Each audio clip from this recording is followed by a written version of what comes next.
Lord, open our hearts and minds by the power of your Holy Spirit, that as the Scriptures are read and your word proclaimed, that we may hear with joy what you have to say to us today. Amen. Our first scripture reading this morning comes from Psalm 77, verses 1 through 2 and 11 through 20. Hear these words. I cry aloud to God, that he may hear me. In the day of my trouble I seek the Lord. In the night my hand is stretched out without wearying. My soul refuses to be comforted. I will call to mind the deeds of the Lord. I will remember your wonders of old. I will meditate on all your works and muse on your mighty deeds. Your way, O God, is holy. What God is so great as our God? You are the God who works wonders. You have displayed your might among the peoples.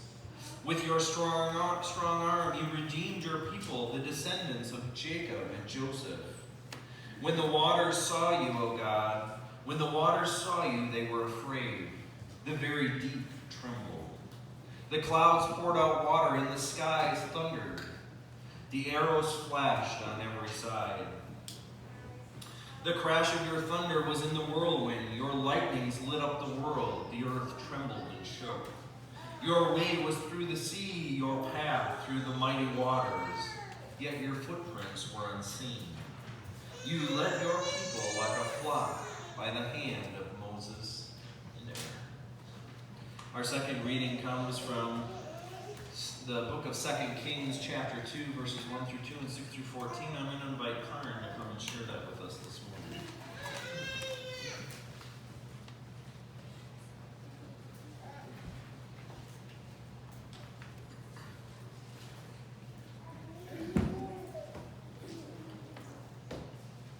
Elijah taken up to heaven. When the Lord was about to take Elijah up to heaven in the whirlwind, Elijah and Elisha were on their way from Gilgal. Elijah said to Elisha, "Stay here. The Lord has sent me to Bethel." But Elisha said, "As surely as the Lord lives and as you live, I will not leave you." So they went down to Bethel. Then Elijah said to him, "Stay here. The Lord has sent me to the Jordan." And he replied, "As surely as the Lord lives and as you live, I will not leave you." So the two of them walked on. 50 men from the company of the prophets went and stood at a distance, facing the place where Elijah and Elisha had stopped at the Jordan. Elijah took his cloak, rolled it up, and struck the water with it. The water divided to the right and to the left, and the two of them crossed over on dry ground. When they had crossed, Elijah said to Elisha, "Tell me, what can I do for you before I am taken from you?" "Let me inherit a double portion of your spirit," Elisha replied. "You have asked a difficult thing," Elijah said. "Yet if you see me when I am taken from you, it will be yours. Otherwise, it will not." As they were walking along and talking together, suddenly a chariot of fire and horses of fire appeared and separated the two of them, and Elijah went up to heaven in a whirlwind. Elisha saw this and cried out, my father, the chariots and horsemen of Israel." And Elisha saw him no more. Then he took hold of his garment and tore it in two. Elisha then picked up Elijah's cloak that had fallen from him and went back and stood on the bank of the Jordan. He took the cloak that had fallen from Elijah and struck the water with it. "Where now is the Lord, the God of Elijah?" he asked. When he struck the water, it divided to the right and to the left, and he crossed over.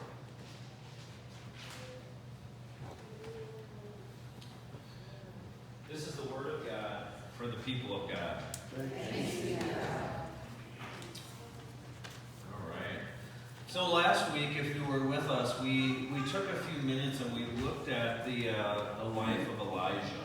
Okay, and we looked at a moment in his life when he really seemed to have doubt, and he basically wanted to give up. And so he goes out into the desert and says, "You know what, God, I just don't want to be here anymore. You know, I'm the only one left that continues to do your work in all the land, and I really just want to die. I'm done. I don't have what it takes anymore." And we saw then through the rest of the story that God comes and meets Elijah right where he's at. He provides him with the nourishment and the things that he needs. And he comes and shows or speaks to Elijah in the sound of silence. And we talked about kind of the discipline or spiritual discipline of silence and how we can use that. And then God sends Elijah back again, both fulfilling his prayer and equipping him, saying, you know what, I'm not done with you. You don't just get to hide out here in the desert or in this mountain, but instead I want you to go right back to the place you don't want to go, but I'm going to equip you and answer your prayers so you're not alone anymore. And so that's kind of where we pick things up today, or we will. But as we begin, I want you all to answer the same question that I asked the young disciples. And that is, who's been the greatest teacher or mentor in your life, and why? I'll even let you tell us a little bit about that special person if you want to do so. Okay, I see some smirks. So people want to, but they're just being kind of shy. So, obviously, for most of us that have been around a while, we know that people come into our lives and touch our lives in special ways all the way through. And so I talk to you a lot, or many of you who know me have heard stories about my grandmother and the spiritual mentor that she was for me. When I was often when I was growing up, I also seemed to have this odd affinity towards pastors. And so I don't know what it was about pastors, but I just kind of continually found my relationship in almost every pastor that I was part of in a church. And so those people generally played a very interesting role in my discipleship and in the growth of my faith. When I went off to college, there was a specific professor who just really gave me a love for studying history and for teaching. He, to me, made it fun. He had kind of a quirky sense of humor, as some professors do, and yet just really enjoyed my time with that person. But then there was this individual that I don't think I've ever spoke of here, but he was a fellow student and a peer, and yet he was a mentor to me in many ways, but this guy wasn't a Christian, okay? But his name is Jeremy, and he was a super smart guy. He still is, by the way. But anyway, when you go to college, generally the credit load is anywhere from 12 to 18 credits, okay, for a normal student. Well, Jeremy was just exceptional, and he would often take 24 to 27 credits a year. He worked full time. He was part of the Army Reserves. And this guy just made college look like it was a breeze. I sometimes think he knew more than the professors that were teaching the course, okay? And it was like, wow. But I developed a relationship with him over a period of time, and we became great friends. And he really served as a mentor to me because, in areas where he was strong in some of these classes, he was just kind of able to take me under his wing and say, well, this is kind of how this works, and do you understand this? And he really served as a teacher for me in many of those ways. And I feel like he also in a way strengthened my faith because sometimes, although he wasn't a Christian, sometimes we would go and we would skip class or whatever so we could go play games. And oftentimes we played strategy games like Axis and Allies. And you just could not beat this guy at this game because his mind was just like 100 moves ahead of me. If we were playing chess, the game would have been over in like 2 minutes, I think. But we would go home and play this, and oftentimes we would get in these conversations about God, and there was times that I didn't have all the answers. And yet, just by being there and by him having the respect for me to answer questions or to pose questions to him and have dialogue back and forth, he also gave me the opportunity to then go back and find those answers and come back again. And so we had these continual dialogues over time. And so in many ways, I really consider Jeremy to be a great mentor to me. Now, unfortunately, or maybe fortunately, our relationship has kind of spread out over time, and the time for that has passed. But I bet all of us, to some degree, have very special people like that who pour into our lives in a very meaningful way and help us out. So let's look at this relationship between Elijah and Elisha. And so this wasn't part of the scripture reading, but this is basically the commissioning of Elijah. And so we know that after he leaves the mountain, He goes and he seeks out Elisha, and he comes and he throws his mantle over him, and Elisha's just like, great. He's out farming the field. He's like, great, let's go. Now, most of us don't really understand what this means. I mean, this would be like me coming up with my clergy robe and throwing it on Jan and saying, guess what? You're it. Leave everything and follow me. And I'm thinking she's probably, because of the polite person she is, she would go, oh, thank you so much. But no. Okay? But again, we see this commissioning, and this is the start of Elisha's beginning of ministry. And folks, I think I want to bring this back and think of how we do discipleship in the church. It isn't our job to go out in the church or go out into the community and give people the invitation to follow our God. Now we know that the life of the prophets, especially for Elijah and Elisha, was not an easy time. Okay, they're in a period of immense political fragmentation. The people of Israel have split into two kingdoms. They're going off, constantly falling into pagan worship. So their job as prophets is not easy. And yet this is the beginning of Elijah's discipleship of Elisha, where he begins to teach him all of the things that he needs to do to go and to be a prophet of Israel and to do the ministry that God calls him into. And so I think, too, what does that look like for us? Are we going out? Are we actively seeking to disciple people? Are we living up to the mission statement of our churches and our denomination, which is to go out and make disciples for the transformation of the world? Now, as we go through the rest of this, I want you to both think of things from the perspective of what it would be like to be mentored by someone. But I also want you to think about it from the other perspective of what it's like for you to mentor someone as well, because I think there's an interesting duality that we can pick up in these scriptures. And so, right away in the next in the start of the verses that we looked at this morning, we see that Elijah knows that his life is about to come to an end, and Elisha begins to try to follow him. And so I think some of us who've been around long enough too realize that sometimes mentors become tormentors.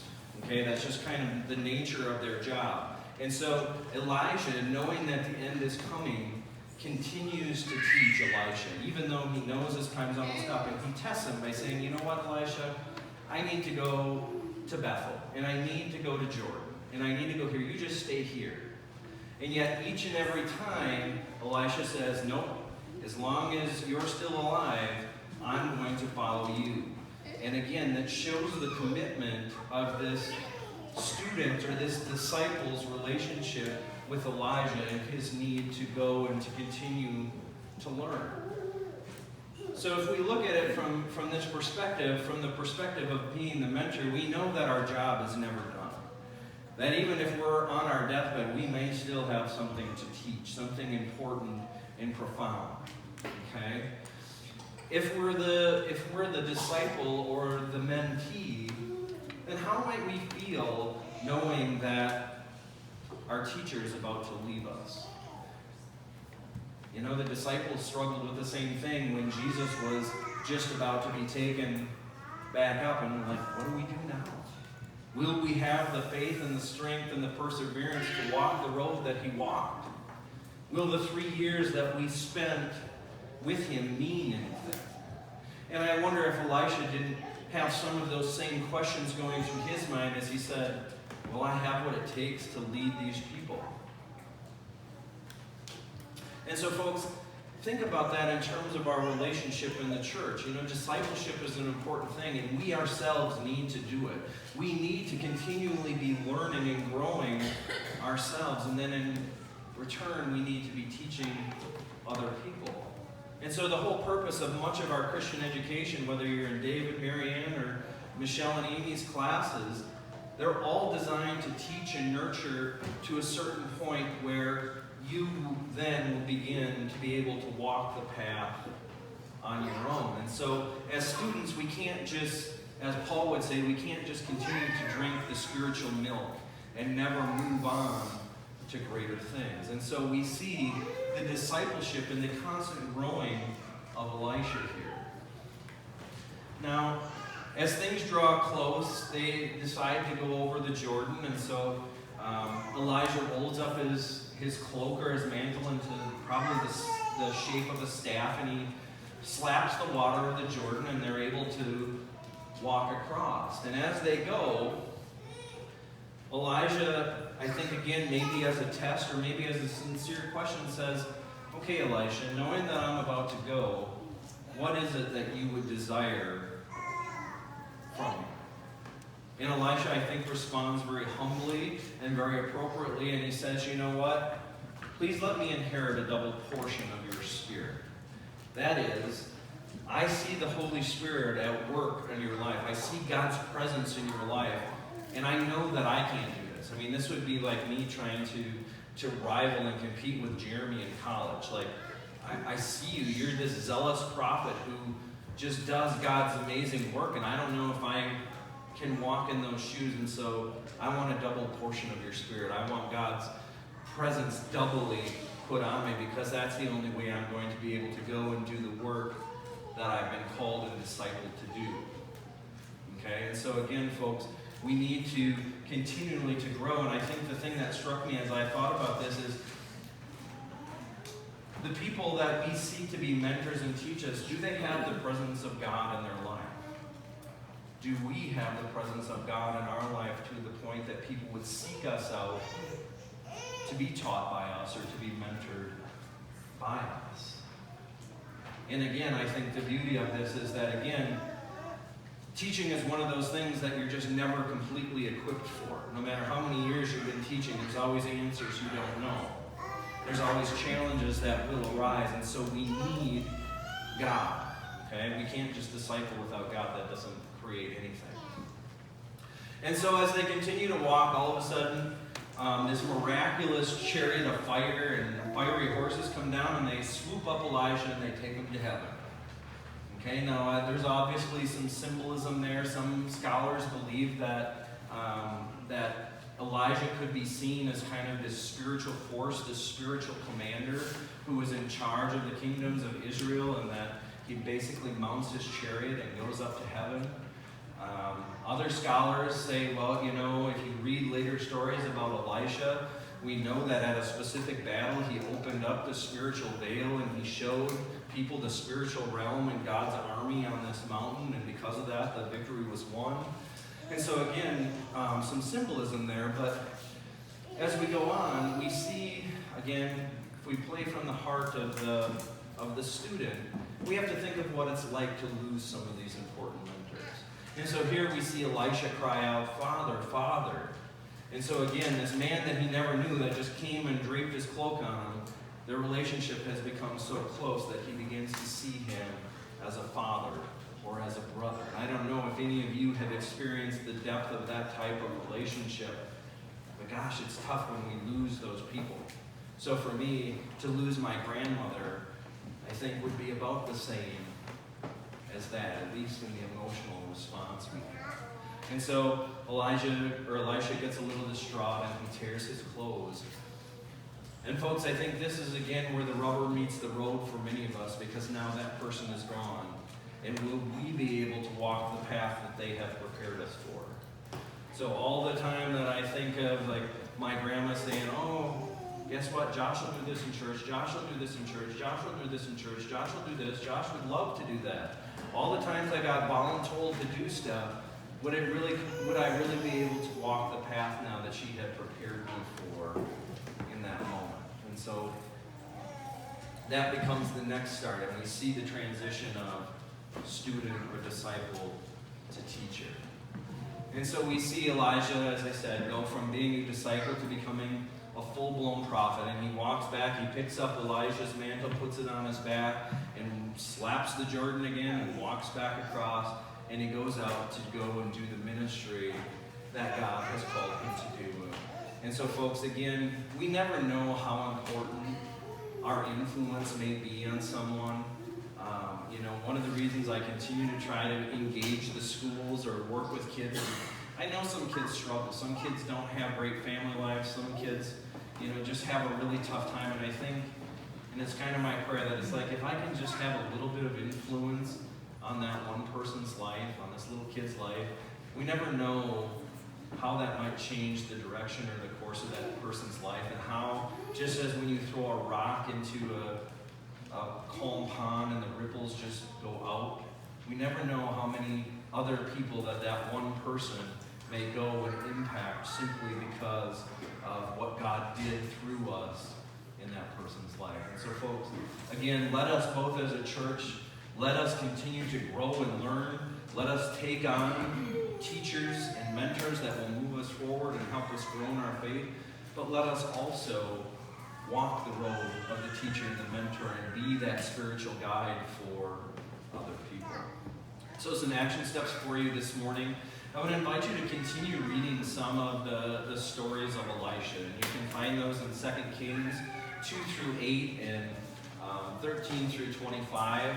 Again, some of you are probably going, you want us to read the Old Testament? Really?